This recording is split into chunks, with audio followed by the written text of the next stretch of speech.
हाँ जी, तो क्या हाल है आप सबका। आज मैं लोकेशन थोड़ी चेंज कर ली है मैंने। आज मौसम थोड़ा अच्छा है तो मैंने कहा चलो टेरेस पे जाके बात करते हैं आप लोगों से। तो आज हम बात करेंगे रशिया के वीज़ा की कि कैसे रशियन वीज़ा मिलता है इंडियंस को, क्या प्रोसीजर है, क्या प्रोसेस है, तो उसके बारे में हम बात करते हैं।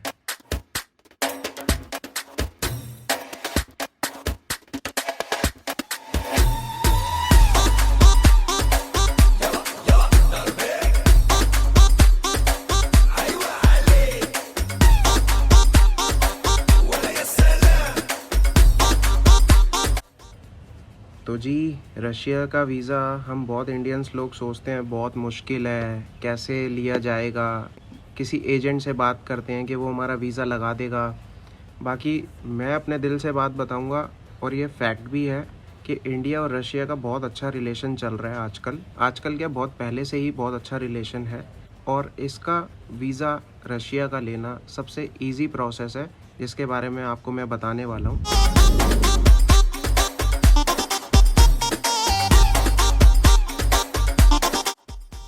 पहला स्टेप है डेट। जब आप रशिया का वीज़ा लेने जा रहे हो, जब अप्लाई करोगे, तो डेट जो रशिया जाने की है वो आपकी फ़िक्स होनी चाहिए कि आपने किस डेट को ट्रैवल करना है और कब वापस आना है, तो आपको वो मेंशन करना पड़ेगा। दूसरा स्टेप जो है, आपको रशिया से इनविटेशन लेटर मंगाना पड़ेगा। अब काफ़ी हम जैसे लोग समझते हैं, अरे इनविटेशन लेटर कैसे मंगाएंगे, अब तो किसी एजेंट को बोलना पड़ेगा हमारा वो वीज़ा लगवाए। तो ऐसा कुछ नहीं है, मैं लिंक डिस्क्रिप्शन में डाल रहा हूँ। मतलब बहुत सारी वेबसाइट्स हैं जहाँ से इनविटेशन मिल जाता है। मात्र $20 का खर्चा है, इससे ऊपर नहीं है। $19.99 का इनविटेशन लेटर आता है 14 डेज़ का, तो आप वहाँ से जाके अप्लाई कर सकते हैं। तो मैं लिंक डालूँगा, आप उसको ओपन करना। वो मिनिमम आपसे सिर्फ ये पूछेंगे, आपने अपना साइन इन करना है और विदिन 5 मिनट में आपको एक ईमेल आ जाएगा आपकी वेबसाइट पर। फिर आपने उसको रिप्लाई करना है कि आपने कब ट्रैवल करना है और कौन कौन सी डेट को करना है, कौन से मंथ में करना है। 14 डेज़ का आपको वीज़ा मिलेगा $20 फ़ीस के अंदर। वो आपको लिंक भेजेंगे पेमेंट का, तो आप पेमेंट कर देना और विदिन 2 आवर्स के अंदर आपको इनविटेशन लेटर मिल जाएगा। और थर्ड प्रोसेस है, फिर आपने एम्बेसी के अंदर कांटेक्ट करना है या एम्बेसी की वेबसाइट पे जाना है और अपना सारा जो डॉक्यूमेंट्स है वो उनको अपलोड करने हैं। पासपोर्ट की फ्रंट और बैक कॉपी, स्कैन्ड कॉपी, वो उनको भेजनी है। और जब आप फॉर्म भरोगे, अपना नाम, एड्रेस, पासपोर्ट नंबर, हर चीज़ मेंशन करनी है। उसके बाद जो फोर्थ प्रोसेस है, वो आपकी होटल बुकिंग पूछेंगे और होटल बुकिंग कंफर्म होनी चाहिए। मैं आपको एक प्रोसेस बताता हूँ कि होटल बुकिंग कंफर्म भी और आपने पेमेंट भी ना करी हो तो booking.com एक वेबसाइट है, मैं लिंक डिस्क्रिप्शन में डाल दूँगा, उससे आप करा सकते हो होटल बुकिंग। कंफर्म आपके पास होगी, जिसके लिए पेमेंट रिक्वायर्ड नहीं होती है। क्रेडिट कार्ड पेमेंट मांगता है लेकिन कंफर्म बुकिंग नहीं होती है, वो फ्री ऑफ कॉस्ट कैंसिलेशन हो जाती है उसकी। जब अगर आप उस होटल में ना रहना चाहो, अगर आपको ना पसंद आए, तो पेमेंट रिक्वायर्ड नहीं होती है, एडवांस पेमेंट। और फिर उसके बाद आप ऑनलाइन अप्लाई कर दो।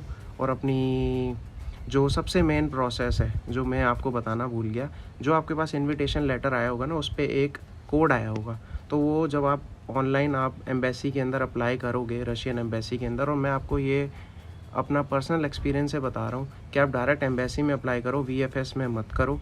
आपके थोड़े पैसे भी बचेंगे, डिलीवरी चार्ज भी बचेगी और आपका टाइम भी बचेगा। विदिन आपको 1-2 दिन के अंदर वीज़ा मिल जाता है। और इसके लिए ना टिकट इशू कराने की ज़रूरत है फ़्लाइट की, ना बैंक की ITR दिखाने की ज़रूरत है। सिंपल प्रोसेस है रशिया का, सबसे मेरे हिसाब से सबसे इजी प्रोसेस है रशिया का वीज़ा ऑब्टेन करने का। और बहुत मैनी रेयर केसेस में आपसे फ़्लाइट की टिकट मांग सकता है काउंसलर, तो वो भी आपसे फिर अपॉइंटमेंट लेगा। और ये वो बहुत रेयर केसेस में, बाकी मैंने जब अप्लाई किया था तो मुझसे नहीं मांगी थी। और मोस्टली जिनका भी मैंने आज तक अप्लाई करवाया है उनसे कभी रिटर्न टिकट नहीं मांगी और ये प्रोसेस भी नहीं। और वेबसाइट पर मेंशन भी है कि रिटर्न टिकट दिखाना फ़्लाइट की पर कंपलसरी नहीं है, मैंडेटरी नहीं है। तो आप इस चीज़ की टेंशन ना लीजिए। जो मैंने प्रोसेस बताया 5 चीज़ें, पहला डेट फिक्स होनी चाहिए, आपने कब ट्रैवल करना है और कब वापसी आना है। दूसरा इनविटेशन लेटर। तीसरा, जब आपके पास इनविटेशन लेटर आ जाएगा तो आपने एम्बेसी की वेबसाइट पे अप्लाई करना है। सीधा अपने पासपोर्ट की फ्रंट और बैक एक ही पेज पर, मतलब एक ही पेज पर फ्रंट और बैक स्कैन करना है और उनको भेज देना है। और होटल की बुकिंग करानी है कंफर्म booking.com से। और 5वां, सीधा ऑनलाइन आप अप्लाई कर दो।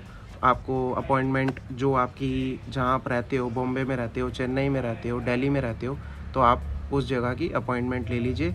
विदिन आपको मेरे ख्याल से उसी दिन, जिस दिन आप अपॉइंटमेंट लोगे, तो आपको अपॉइंटमेंट मिल जाएगी, क्योंकि अभी सबसे मेन हॉट डेस्टिनेशन रशिया चल रही है इस पैंडेमिक के अंदर। तो आप ज़रूर जाइए, और बहुत सुंदर है रशिया, और वीज़ा अप्लाई कीजिए। बहुत सिंपल प्रोसेस है, और आजकल सबसे ज़्यादा, और मेरे हिसाब से अगर किसी को रशिया जाना हो तो वो दिल्ली से ट्रैवल करे, क्योंकि दिल्ली के अंदर ही सबसे सस्ती फ़्लाइट मिलती है। और सबसे मेन जो मैं आपसे बात करने जा रहा हूँ, रशिया का रूल अभी है इस पैंडेमिक में कि अपनी जो आपका कंट्री ओरिजिन है वहीं से ही आपको ट्रैवल करना पड़ेगा। तो पहले लोग दुबई के थ्रू चले जाते थे या किसी और कंट्री के थ्रू ट्रांजिट लेके चले जाते थे, लेकिन अभी ऐसा नहीं है।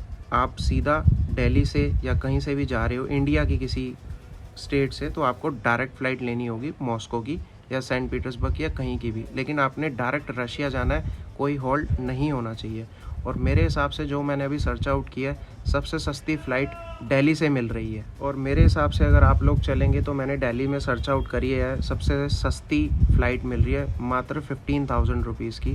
तो आप यहीं से कोशिश करिए, यहीं से ट्रैवल करिए। एरोफ्लोट की मिल रही है, मैंने खुद चेक करी, और मैं खुद ट्रैवल करने वाला हूँ। तो आप ज़रूर जाइए, और बिल्कुल दिमाग से निकाल दीजिए कि रशिया का वीज़ा बहुत मुश्किल है, इमिग्रेशन बहुत प्रॉब्लम करती है। ऐसा कुछ नहीं है, आप आराम से जाइए टूरिज़्म करने, आपको कोई प्रॉब्लम नहीं होगी। तो अगर मेरी वीडियो अच्छी लगे तो लाइक करिए, शेयर करिए, and don't forget to subscribe the channel and press the bell icon.